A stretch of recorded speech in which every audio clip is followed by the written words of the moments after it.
Hey everyone, Zane here, and today I'm going to show you how to watch private YouTube videos.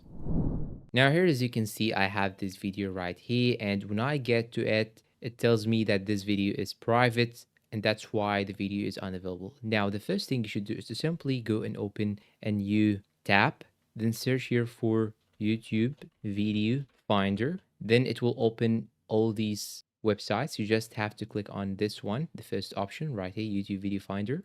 And now you will have to copy the link and just paste it right here. Then click on search for captures. It will take a couple of seconds. And now here, as you can see, it tells you that it's not available, unknown, not available. So actually, this is not something that you can actually do. And do not believe anyone that tells you that you can watch private videos by using any method, because this is just a scam and it might be a clickbait.